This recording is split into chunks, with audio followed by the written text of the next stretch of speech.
hired there, my boss thought I would eventually, she knew I was a Christian, so she would give me all the religious worker cases. So I'm like, okay, you know, and all the Mandarin speaking cases. So, and one of the things is that, one of the things that got me to that job was, and I left Sacramento, and I'll try to keep this short, I'm sorry, but my mom got very sick, terminal brain disease, and it's like a strain of mad cow disease. If you watch 24, Jack Bauer got it last season.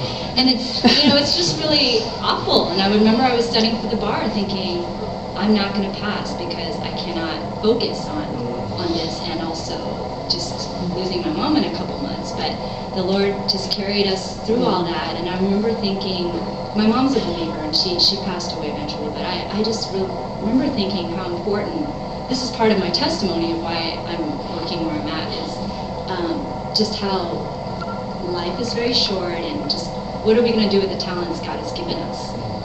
Every one of us has a talent and a passion. And, you know, it doesn't matter if you're in full-time ministry or in a law firm, and you can make an impact in law school, and I mean, you know all that, but I think it was just so much more real when I was caring for someone who was dying at home. So I would go to work and then come home, and it was just, as I was kind of starting in my career, I had this reality check every day. And I remember thinking, I love my job, but I think I might be called to something, you know, different.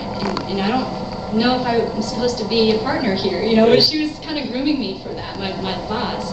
And she also happened to have a father who was dying of Alzheimer's. So she really understood some of the things that I was going through. And so I'm sharing that because I really feel like sometimes God places us in jobs where it's just God knows what we can handle, and He brings people alongside us to, I've shared with you before about this. And so I just think all of that kind of led me to just really weighing, and this is 1990, I graduated in 97, so around 1999, the .com, you know, all that was still kind of booming, and I remember thinking, or maybe, I don't know if I have my dates right, but I remember thinking, I want to work for a general counsel's office. I just want one client and just work for one client and do all their immigration stuff, because I have clients like that, and it looks like they have a good, cushy job, you know, and I don't have to worry about billing and, you know, billable hours and all this stuff. I just want to be in the general counsel's office somewhere. Or I want to go into full-time ministry, and it was just so random, but even though it's something that God has put in my heart, but I didn't know what that would look like. And eventually I heard about, there was an opening for the Jesus Home Project, and I started dating someone who was working Campus Crusade, and I started supporting them financially, and then I ended up marrying him and supporting him full time. He's in with our kids right now. He's awesome.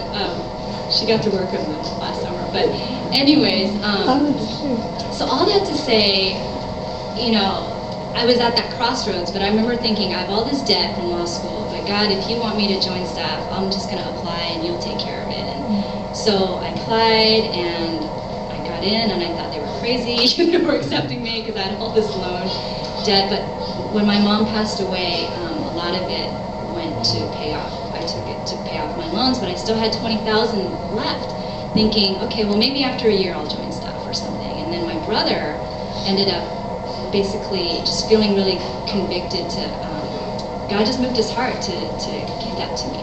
And he was $23,000. He just, I think Mom would have wanted this. I mean, he wasn't a believer, so he didn't necessarily say God told him, but, so all of a sudden I was debt free. I mean, this is coming out of McGeorge with $80,000 in law loans, and then paying it off over time, and then all of a sudden $60,000, just like that. And I thought, God, I have no more excuses. No, Mom, you brought this man in my life, I have a job, and I don't know what I'm going to do. So I ended up joining.